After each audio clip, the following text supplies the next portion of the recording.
Oh, what's up, FBP family? We are back with another Fueled by Pain podcast, baby. Worldwide, man, as noticed. I will let my guest introduce himself and then we will get started with the podcast, man. What's up? This is Robbyn Marvyn, born and raised in Miami-Dade. Sitting here with my boy Fueled by Pain. We finna kick this podcast off.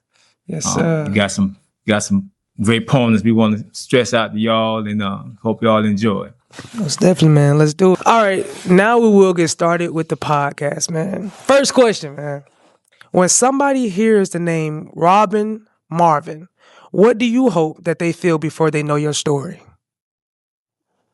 I hope they feel that the person with this name is a real person with a real message. Mm-hmm. I think a lot of times when we hear these street names that come up from the streets, albeit whatever they may hood titles, they come with a certain inference to them. You may hear Killer Mike, you might hear Pistol P, you may hear Big Money G. Every name has an inference. You know what I'm saying? A sort of a reputation behind it. Robbyn Marvyn, he robs. Pistol P, he told pistols. Killer Mike, he's known as a killer, whatever the inference is. Big Money G, he's known for toting big money.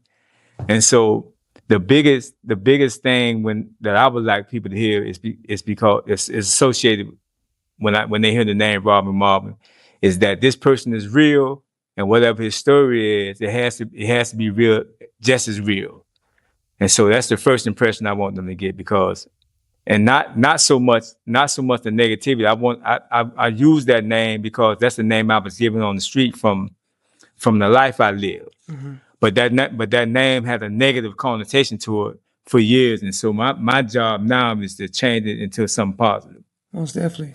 And we'll get into the breakdown of what that name means to him, how he came across it throughout the podcast, y'all. Take me back to Miami.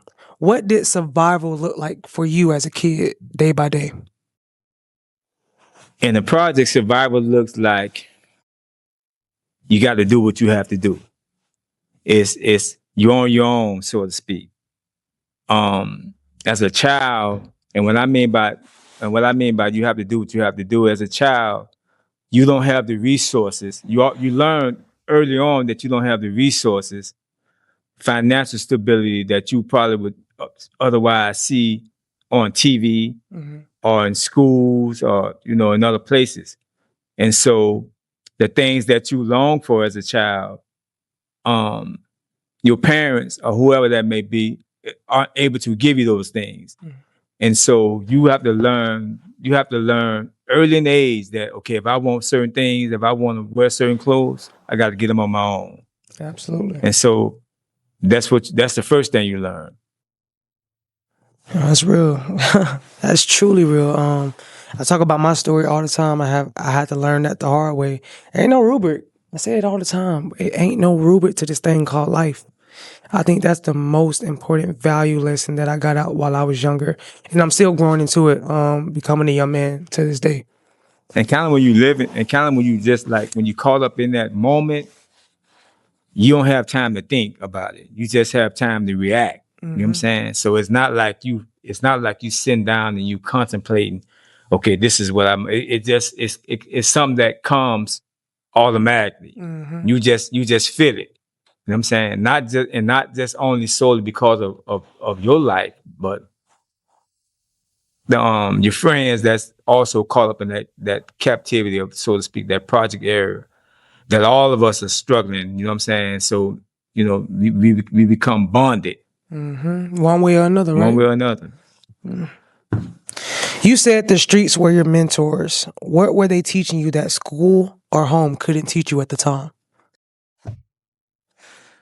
The funny thing is that when you come up in a fractured society or a fractured environment, you learn a lot. Your experiences your experience may not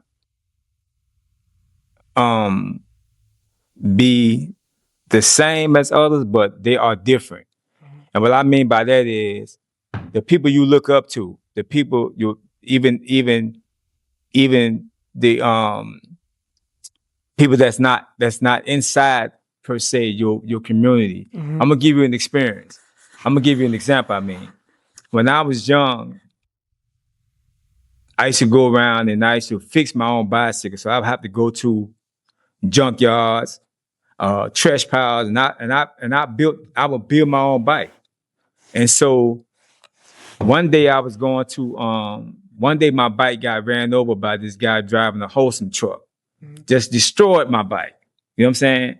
I was devastated. And so when the guy came out, I never forget his name. His name was Mr. Johnson. Mr. Johnson came out and see me that he had ran over my bike with his Wholesome truck, and he apologized. I mean, he seemed genuineness in his apology, and he gave me his number. But I was hurt. And when he gave me his number, he told me, he said, man, when you get home, man, just call me, I'm gonna buy you a new bike. And he said, and when I got home, I think it was the next day, I called this guy, and it turned out to be the wrong number.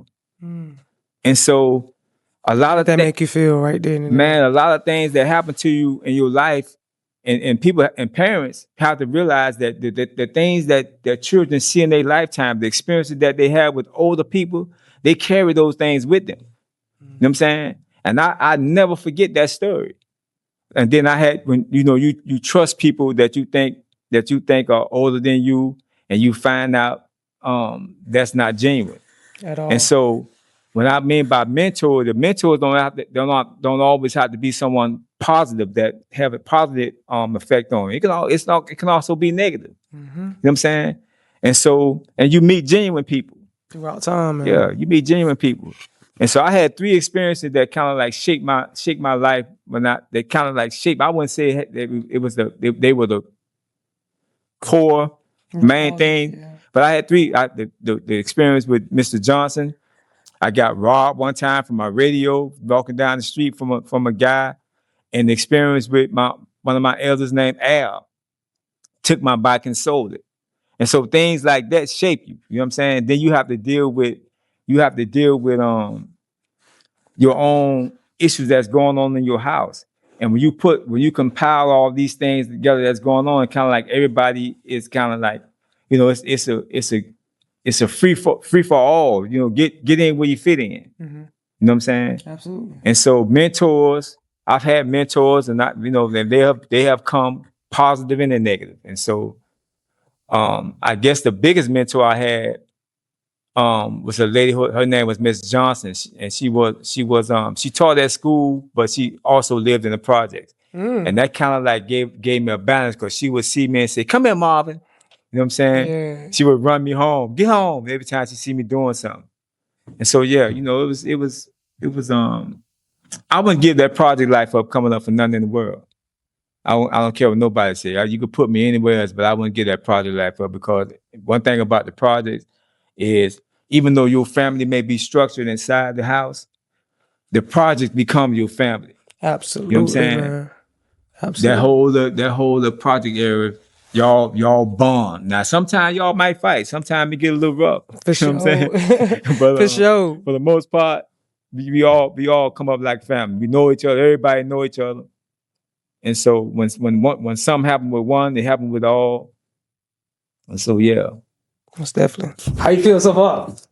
How you feel like it's going? Hey, I'm trying to hold on, man. It's a different experience coming from street life and then getting into a camera. I mean, it's not an easy task. So I gotta kind of like move myself into this and get kind of like used to it.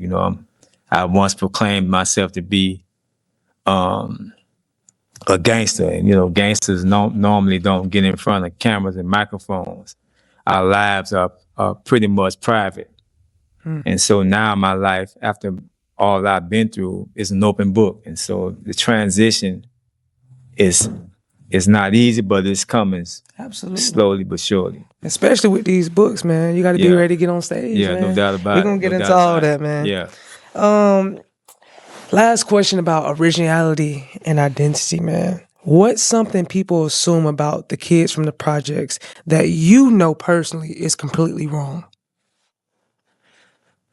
Well, people assume that people from the projects are wild, have a lesser humanity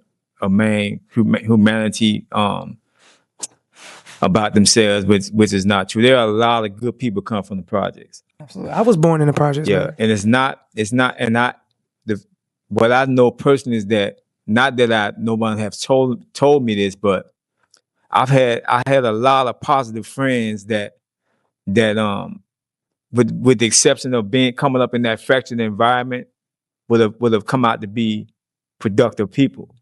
But it's hard when you trying to survive in this environment and trying to be productive at the same time. And so the biggest misconception is that everybody come from the project is either have single parents, come from single parents home, or poor, less married, whatever the case may be. That's not the case. We all are human. We just if the emphasis is correct, we come from we're a product of our environment. And so, that's the biggest false narrative, that people come from the projects are wild. And there's some of our wild, because I was wild. Mm-hmm. You know what I'm saying? But you better be wild in the project, because you got to learn how to survive. Absolutely. And you have to be tough, and you have to, that person of you. That's why I always can relate to them when they tell you we live a vicarious life, because you're not really being yourself. You're just adapting to your circumstances and your environment. Absolutely. And while you adapting to those circumstances in that environment, the real you gets shrouded in that process, and you take on this life that's really not you. Until at some point, you get, God slow you down. Absolutely. And we're going to talk about how God slowed you down. Yeah. In the next category, man. Yeah. We're going to start from the top. You were arrested at the age of 13 for a crime that you did not commit. How did that moment change your relationship with authority within the system? I think that moment was like the turning point of my life. Really? Yeah, I think that was the turn, because up until that point, I wasn't really. I was doing more fighting than anything. Mm-hmm. But when I was arrested for burglary at 13, that kind of like was the turning point. And what I mean by the turning point is that, like I explained earlier, it's those early experiences that kind of shape your life. Mm-hmm. You know what I'm saying? I was lied on by this individual who I had never met, a lady. Wow. And she picked me out of a lineup and say I had robbed her. She had got robbed. Now I didn't take that away from her, but she had got robbed earlier, probably like 2 or 3 days earlier. And whoever robbed her, they ran up into her garage and beat her, and all. They beat her down, and she picked me out of the lineup. And man, I was devastated. I was like, man, what? And the biggest problem was that with that incident was the fact that everybody knew that she was lying, because she was trying to collect insurance. Everybody knew it. The judge knew it. The prosecutor knew it. The DA knew it. My lawyer knew it. But because they had a young black man at the time, the only way I can get out. That wasn't the only way I could get out. They made me plead no contest, and they convinced me that if I played no contest at the time, that it wouldn't haunt me, and that everything they explained to me, it was totally opposite. Wow. And so after that incident, I just got wild. I just started robbing. So eventually they let you go. Well, you were 13. I had to plead guilty though. They didn't just let me go. I had to plead no contest. Well, no contest plea is like when you say, well, I'm not contesting the charges right now. I just want to get it over with. Mm-hmm. You know what I'm saying? But the thing about a no contest plea is, they give you a certain amount of probation. You have to complete the probation, which they didn't explain all that. They gave me, I think I had an option to go to the Army when I turned a certain age, but I had to go to Job Corps. I wasn't studying all that, man. I had done got charged with something I didn't do, and they was acting like I did it, treat me like I did it. So it was like, at that point, it was like, let me just do what I can do, get out there here, and let me get on back to my life. Wow. That's so sad that happened to you, man. Yeah. I wish the system wasn't corrupt. And we know it is. We live in a very corrupt system. We see ICE going on right now. Right now, man. In 1987, everything shipped during the high-speed chase. Looking back now, what do you think that moment stole from you, and what did it eventually give you? Well, initially, it stole from me my best friends. Can you tell us about that situation a little bit, man? Yeah, in 1987, and I like to use this story when I talk about, when people ask me, do I believe in God? And I tell them I don't believe in God. And I like to use this story to kind of explain that, because I tell people I don't believe in God, but they always take it the wrong way. Mm-hmm. And this is what I mean by belief in God. In 1987, we was involved in a high-speed chase. We had just finished robbing, me and my friend, Davey and Griff. Everybody in my car died. Except you. Except me. But during the incident, all of us had been pronounced dead. Right? The car that we ran head on to, the driver died. I think the passenger lived. I think out of all, it was like 4 people. Don't quote me on that. I think 3 or 4 people died. At 1:00 in the morning, after doing that incident, all the families got a call and said somebody was living, but they didn't know who it was. So they wanted everybody to come down and identify who the person was that had lived, which turned out to be me. Mm-hmm. And so my mama said she got a call around 1:30, and they told her to come down, and they found out that I had survived the incident. The thing about that incident was I was supposed to be the one driving. I always did the driving. You know what I'm saying? But just so happened on this particular night, my friend Griff, who was driving, had injured his leg and couldn't run. Mm-hmm. And so I don't remember the accident because they kind of blocked it out. But I remember what led up to that accident. We were supposed to we had just stole a car, which is a Grand National. No, it wasn't a Grand National. It was a Monte Carlo. We were supposed to rob the Wells Fargo. Whoa. Yeah, oh. The next day. That was our mission, to go get the car and rob Wells Fargo. This how wild I was. A bank? And so, the Wells Fargo truck. The truck. I was going to say, y'all going to the bank? Yeah. The truck. And so, we had been looking for this car all night and couldn't find it until finally we had given up. And by the time, as we was giving up, we found the car. But to make a long story short, I often use this story when I talk about the belief system. And I say that to say, with the experiences I don't have in life and death experiences.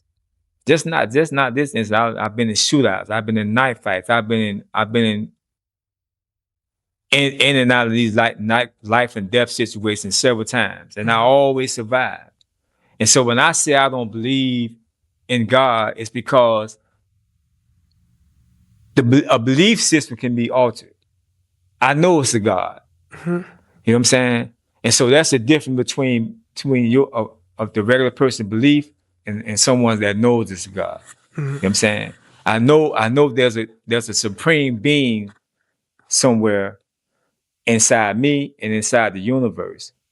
And so that's on the belief of God. But what that incident stole from me is that it stole my best friend, and it stole a part of me that I think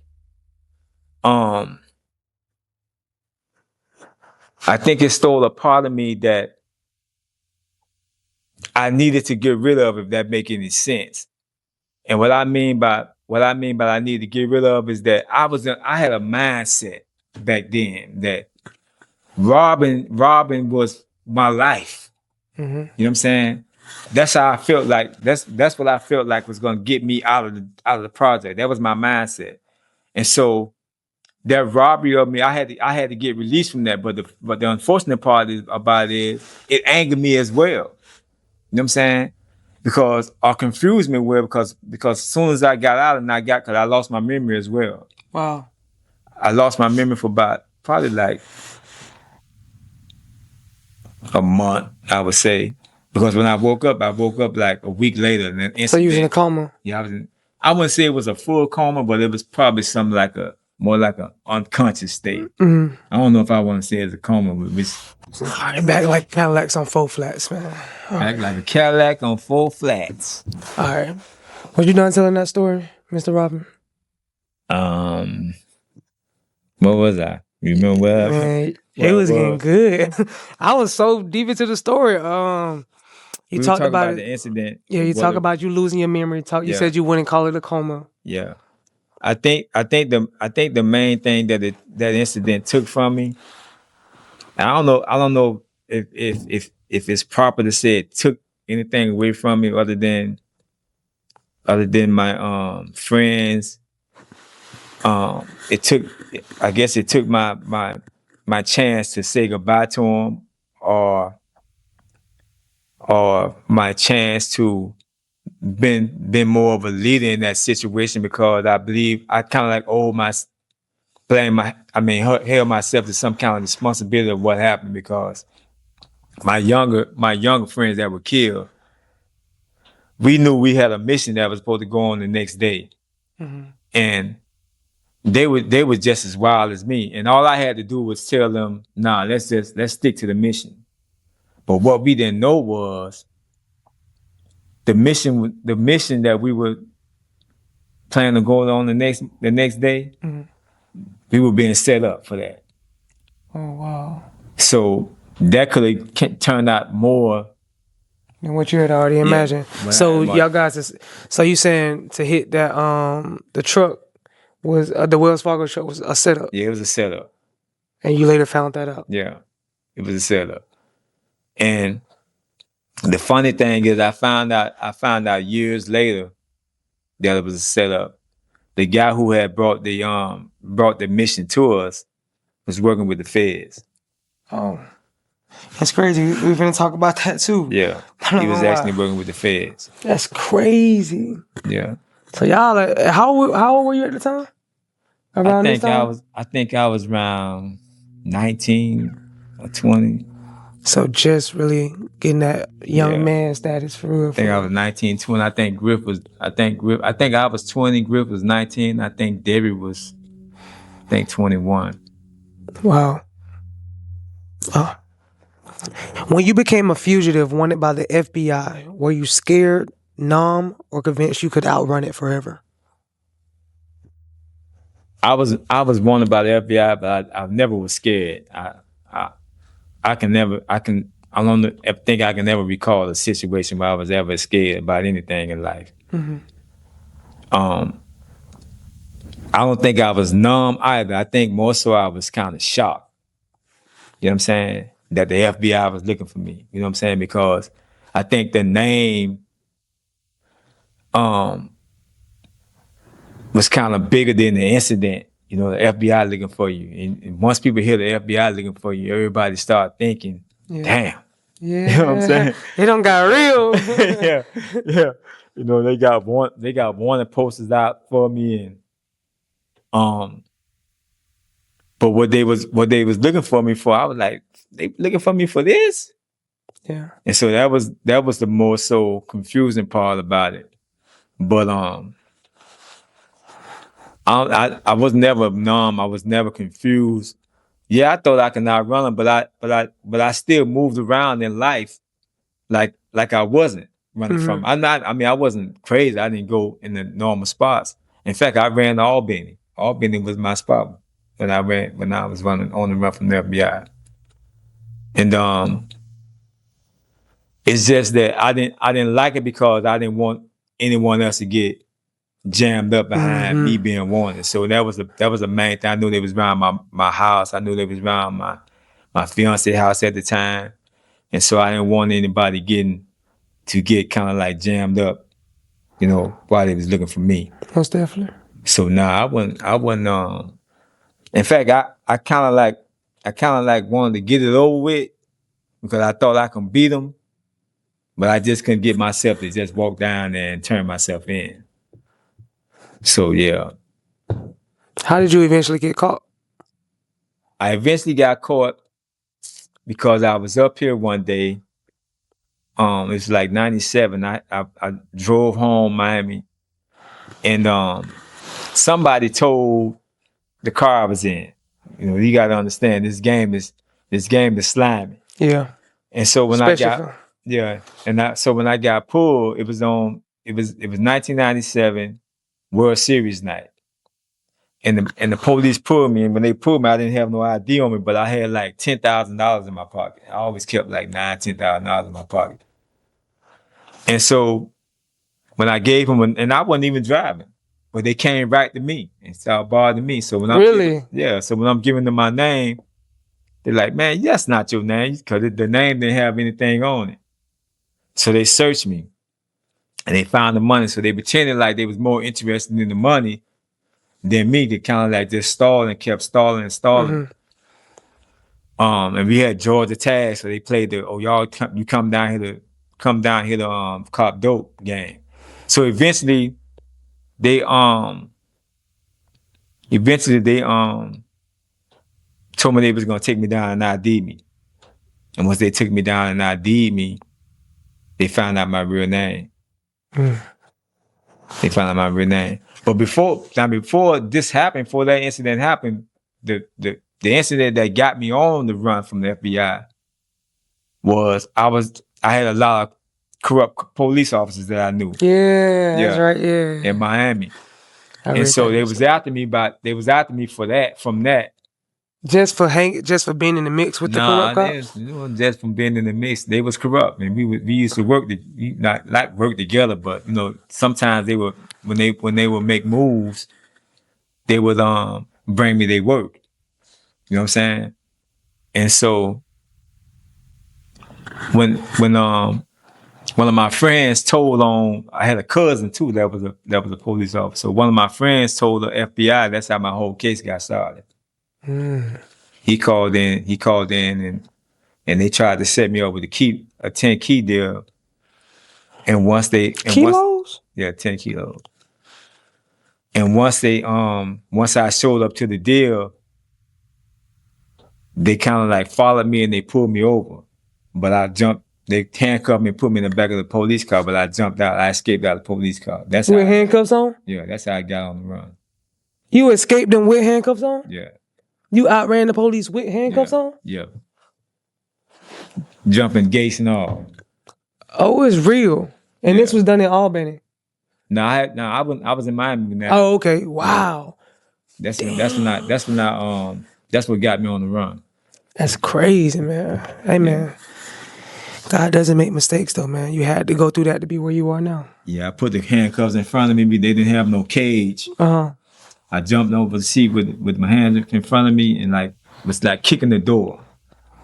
And I think only the third kick, the door flew open. By the time they heard the sound of the door, because one of them had them going to my car and was searching the car. Mm-hmm. But by the time they made it back, the door slung open. And as the door was slinging open, I was hopping out of it. It was already, it was over. Wow. That's crazy. Prison is where many people mentally give up. For you, is where something began. How did you enter into your life of writing? Well, first, I never thought in my wildest dream that I could ever be a writer. I mean, it's not one of those things that I ever thought about. It's not even one of those things that I even had the time to sit down and think about. I think what happens is people see in you a quality or a virtue that you normally don't see in yourself. And so a lot of times I would hear people say, man, you need to tell a story about your life, man. You need to write something, man. You done been through everything. So that's what kind of impregnated me with the idea of becoming a writer. Even though I had heard it several times and didn't entertain it like I should have earlier. But I think it was one day I was reading this book called The Coldest Winter Ever by Sister Soldier. And when I read that book, that was Sister Soldier was also one of my mentors. And I read that book, I was like, man, I can do this. Mm-hmm. And I think that's what the first moment I started to entertain the idea of me writing a book. And I started writing, but I didn't have no idea of what it takes to be a writer. So I just was writing. I think my first book was The Making of a Thug, a poetic version. It was supposed to be a biography of my life. And this was the first one you written? Yeah, that's the first one I've written. It might have took me probably 3 years before I finally finished it. But by the time I got in the middle of it, I started studying creative writing. I started reading more books. And this is from the inside of jail, right? Yeah. Inside of prison. I started everything that came through that prison system, magazines, books. I took courses on writing. And it's something that I didn't plan. It just took a hold of me.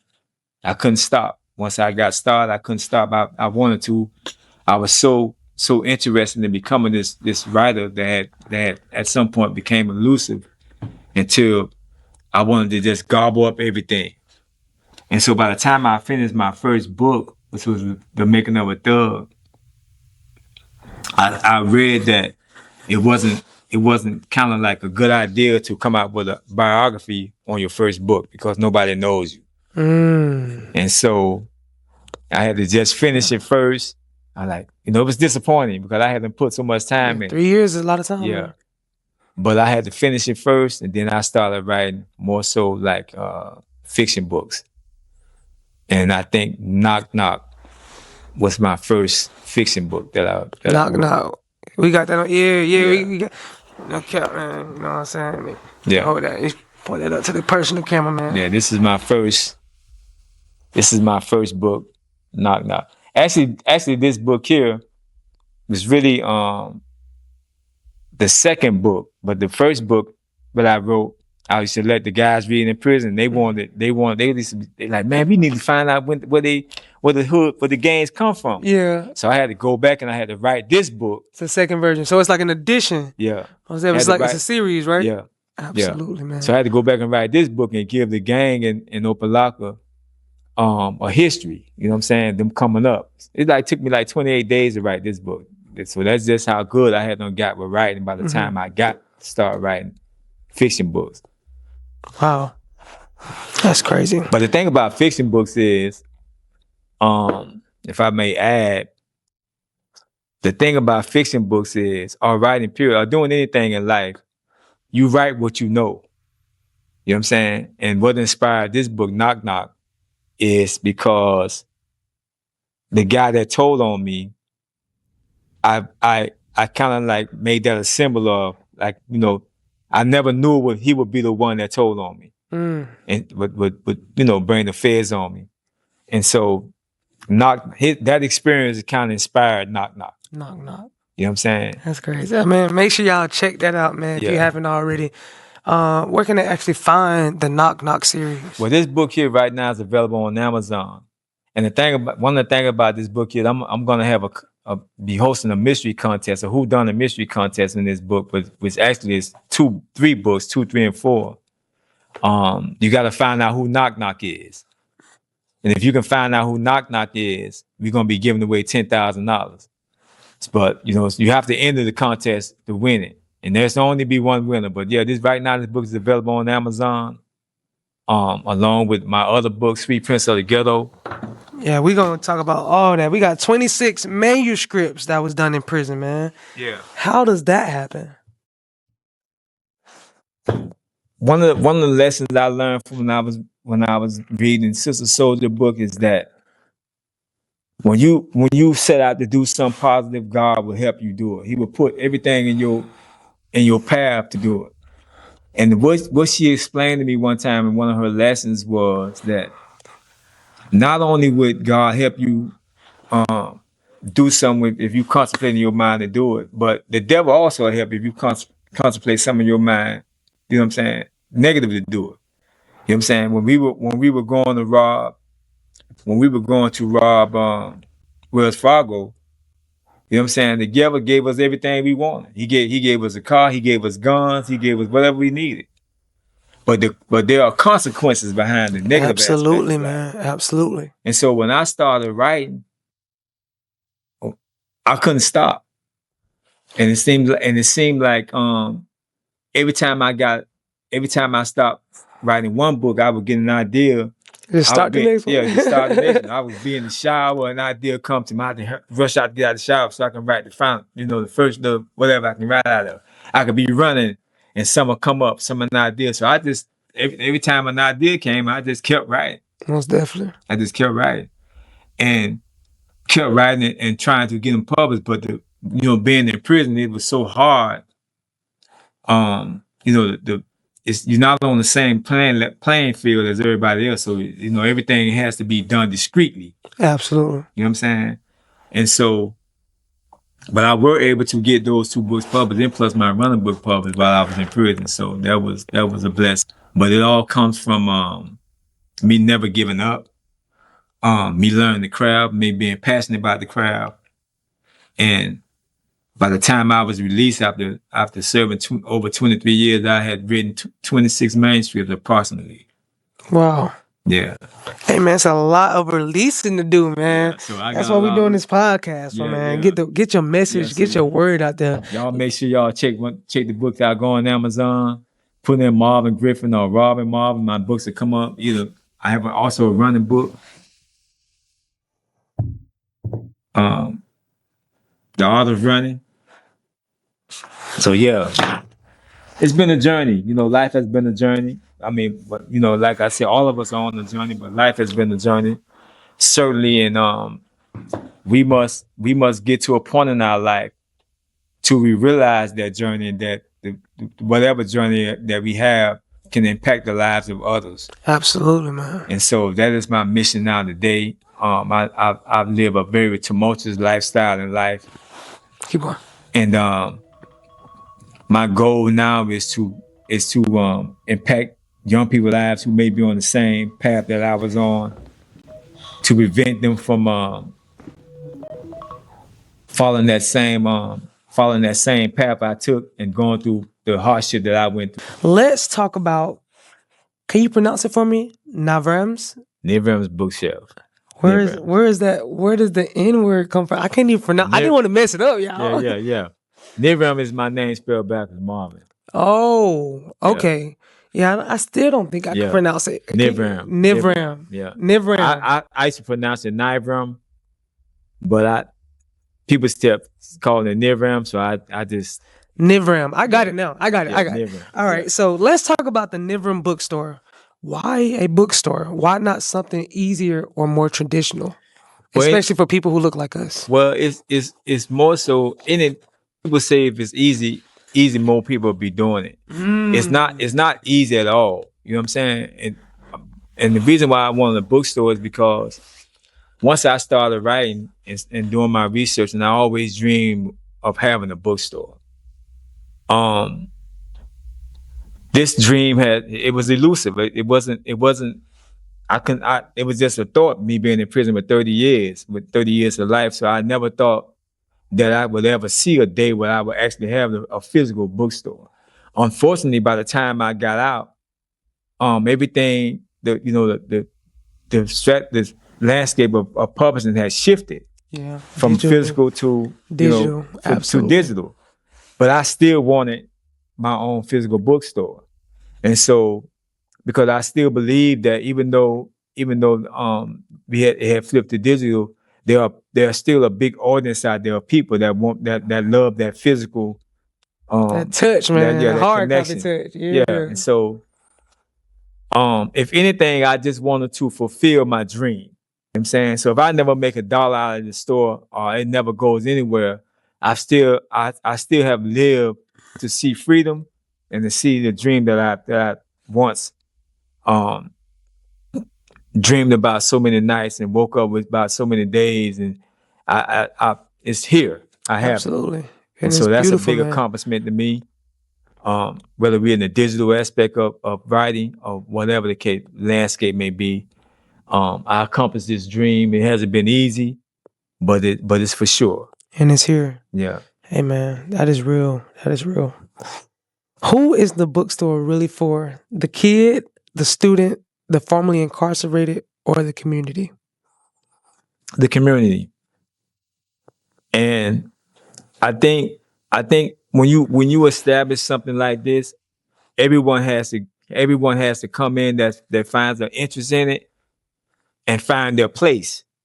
If you can't find their place in it, then maybe it's not for you. But the community has to be the one that pretty much determine, is it for them or is it not for them? Mm-hmm. I'm fulfilling my dream. You know what I'm saying? And in doing so, I'm not trying to offend anyone, because what I dreamed of, what God impregnated me with while I was in prison, this is a part of it. And so I can't make an excuse for anyone who may disagree with it or find it not for them.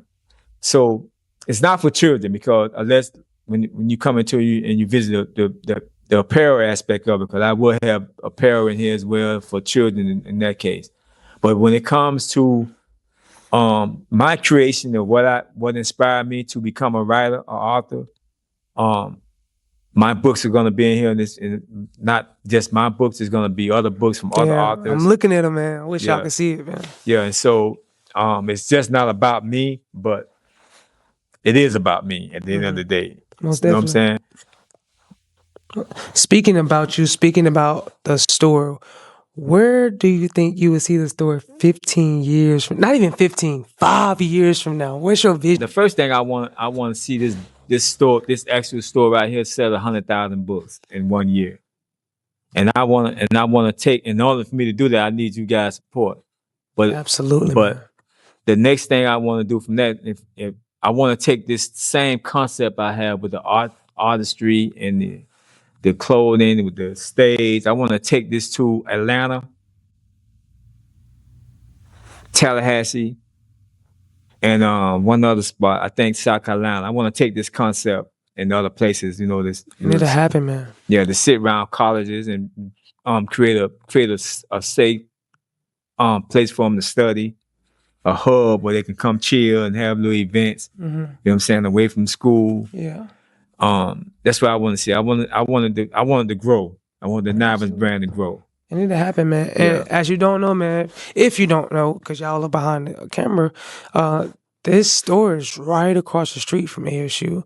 So he has created a space for students to be able to come and host events, and not only sit and read, but also sit and gather with one another in spaces that, can feel like home, can feel like a safe space, a place of peace. My stutter is in my tongue got stuck. But yeah, man, if you're ever after watching this podcast, come check the store out, man, for sure.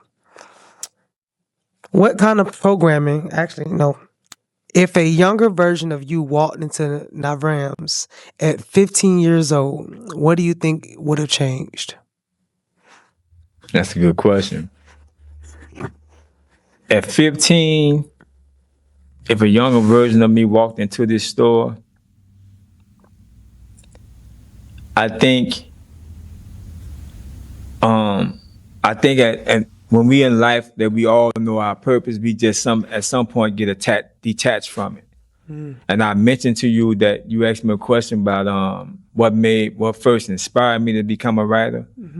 I think I always was a writer, but I just got detached from it. And I say that, I'm gonna get back to your question. I say that because I remember when I was going to school, I always had the ability to write. It used to be me and my friend. We used to always study off each other's paper. I was good at writing, and he was good at math. And so I would copy his work, and he would copy my work. And so I always had a desire of writing, but I just never connected with that desire due to my environment. Yes, sir. And so when that writing came on late in life, I think that's one of the reasons why I was able to gravitate towards it at the speed that I did, and with the love that I did, because it was always there. And so I think if I was to walk into this store at 15 years old, the first thing that I would probably look at is those urban books, because I knew I would be able to relate to them. You know what I'm saying? If I walked in there and I seen books on the shelves that kind of like that I can relate to, reflected my life, what I've been through, that would have caused me a great amount of interest. Absolutely. And I would like to add to that, because when you young, no, this is what I was gonna say. In 1997, is maybe not 1990, probably like 1994. Urban Books stepped onto the scene with kind of like a big bang. You know what I'm saying? In fact, Urban Books were, in fact, right now, probably still today, Urban Books was outselling any other mainstream books. Nobody wanted to buy mainstream books. It's the biggest thing. Then it kind of clicked on to other things. But Urban Books was big. And you had people, you heard authors coming out. Like, the thing that fractured Urban Books was people started telling their story. They didn't have any storyline. People were just telling their story of experiences they had. But many didn't have a storyline. But not then you had those authors come along like Terry Woods and the old big names like Sister Soldier. And they was kind of like writing with a storyline. It kind of gave it more of a writer's novel look to it. And so I think we all look for things that we can relate to in life. And so if I was to walk into a white bookstore at the age of 15, I couldn't relate. Nothing would click to me with me walking that store. But if I'm walking into a store where I can feel my presence, my struggle in that environment, something is gonna make me sit down and ask. Absolutely. You know what I'm saying? Ask a couple of questions. Yeah, Be intrigued just a who, little bit. even if it's just who wrote this book, what is it about? That's all it takes is a spark of interest. You know what I'm saying? Because we all guided by something. You know what I'm saying? Nothing happened by happenstance. Yes, sir. It's a reason for everything. Absolutely. It's one of the craziest things somebody said to you after you telling your story to them. That made you go like, okay. Oh, you out of prison now. You free now. Don't forget about it. That's the most craziest thing or most ridiculous thing I've ever heard. And this is why I say this. When you in prison for the amount of time that I've been in prison, that's traumatizing. The whole prison setting is like it's a psychological game that you can never be the same after you come out, after you spend that much time in prison, that communal style living, the color scheme, the compound, the control, the losing, everything is geared around you losing your dignity or your pride. You know what I'm saying? They're breaking you down. They're breaking you down. Literally. You know what I'm saying? Even from the moment you first walk in prison, you strip naked. And then once you strip naked, another man is looking at, is examining your whole entire body. You know what I'm saying? All of it's psychological and it's traumatizing. You get used to hearing keys. It's like a dog. If you have a dog in a cage, the dog is gonna, as soon as the dog hear the slightest noise, he's gonna jump and run to the cage. And so prison has that same kind of relation to it, because now you listen for keys, you listen for signs when you lock down. And everything that was normal in life becomes the abnormal, and everything that's normal in life becomes normal. I mean, abnormal becomes normal, and the normal becomes abnormal. So when you've taken them out of that society for so long, it's hard to, or it's ridiculous to tell somebody who's coming out, who just come out there, and remember that to get over it, because it's not that easy. And then my homeboy was just having a conversation about this yesterday. My homeboy Rick Brownlee out of Miami. We was talking about after being in prison so long, and you come home and the landscapes that you once remembered not even there anymore. Gone, buildings. You know what I'm saying? And so you like, where am I? You know what I'm saying? And so that's one of the most ridiculous things that I ever heard of people telling me to forget about it. You home now. I'm institutionalized in some aspect or another. That don't mean that I'm crazy. That means that I see life now from a more in-depth perspective than I did before I had that experience. You know what I'm saying? And where people are here, I'm here now. I'm way above them. And so my level of thinking, my level of analyzing life is way more detailed. Like you said, you watch everything. That's how I am. Yes, sir. So that's one of the most ridiculous things I ever heard people say, that people that they've done a lot of time, is get over it. There's no de-escalation from prison. You know what I'm saying? They don't give you a time. They play like they do, but mentally they don't give you a time to come out of that trance that they put you in. Mm-hmm. And I want you to remember that. I want you to pay attention to me saying that trance that they put you in, because they actually really put you into a trance. When I was going through orientation one time in prison, actually one of the ladies told us that. She told us, we put you guys into a trance, right?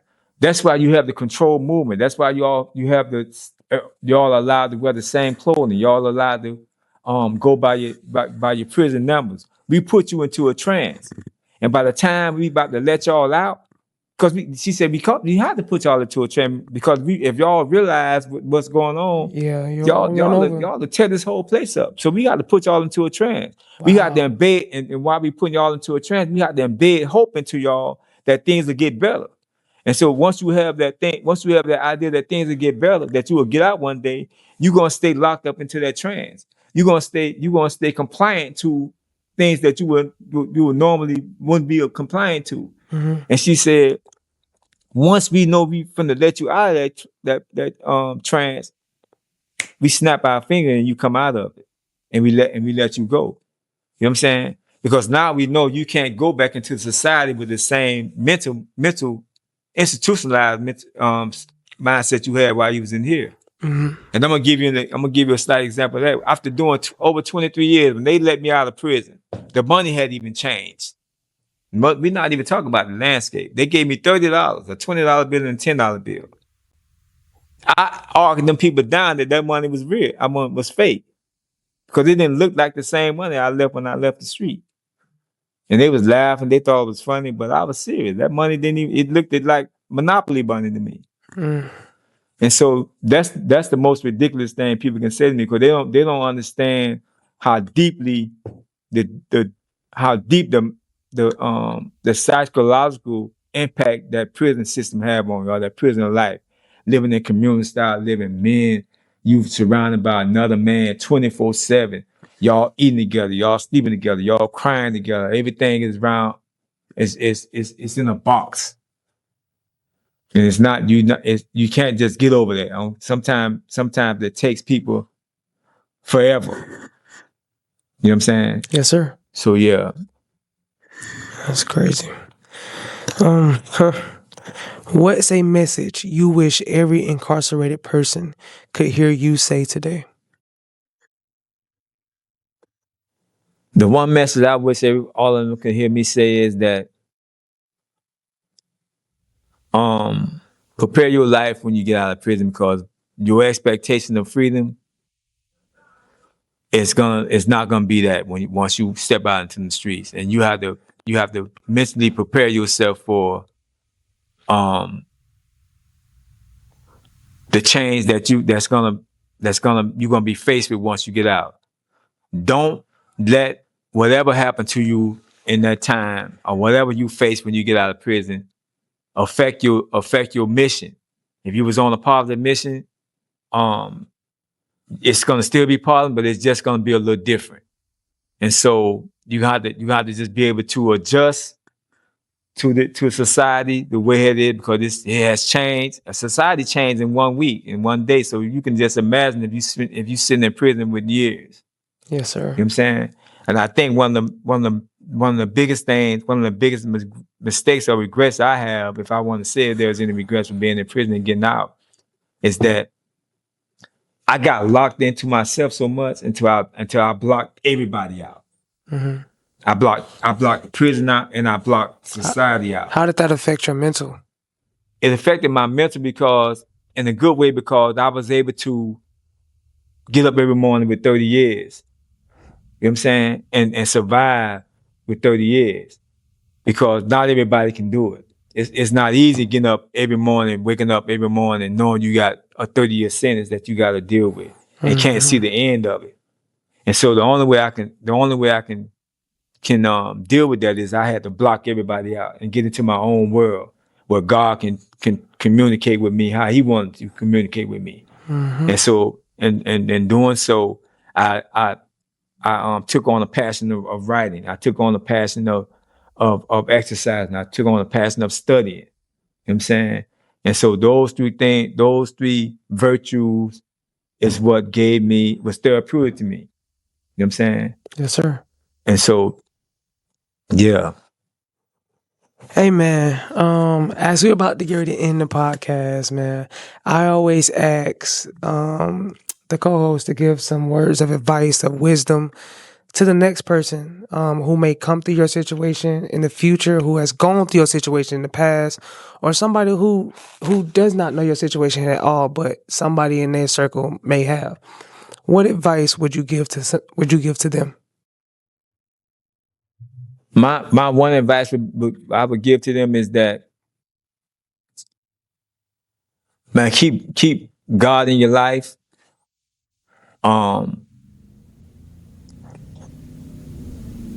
Life is not always what we would like it to be, and sometimes you're gonna have those moments in life where things take on a turn for the worse. You have to remain steadfast in your focus, and when you're dreaming, chase your dreams, man. Get attached to your inner self. Once you get in touch with your inner self, you'll be able to navigate through life. You can use, because your inner self is what connected to the universe. You know what I'm saying? The flesh is connected to society, but your inner self is connected to the universe. That's where you're gonna get all your guidance from. And I know that's kind of like easier said than done when we got so many things going on in life. Yeah. But I'm gonna tell you something. It's better to be dealing with the things going on in life from a freedom aspect than from an incarcerated one. Ooh, it's a hell of a statement. Yeah. That's a hell of a statement. You know, because once you cross that threshold, and that's what that is, that's a threshold. Once you cross that threshold and you cross over to that other dimension, that's a whole nother dimension, a whole nother world that changes everything. It's gonna change it. I don't care how tough you think you are. No matter what you think you can handle, it's gonna change.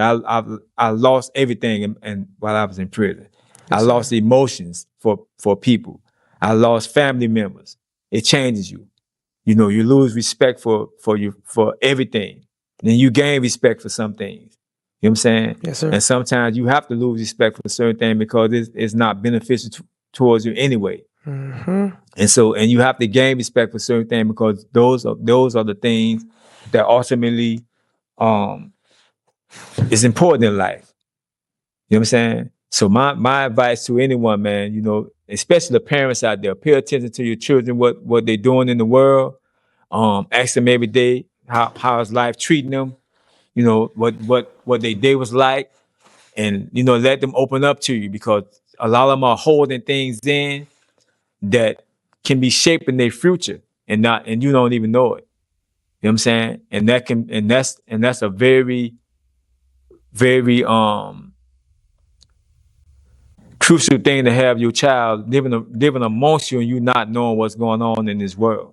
Absolutely. You have to understand what's going on in this world because you as an adult can maybe correct it.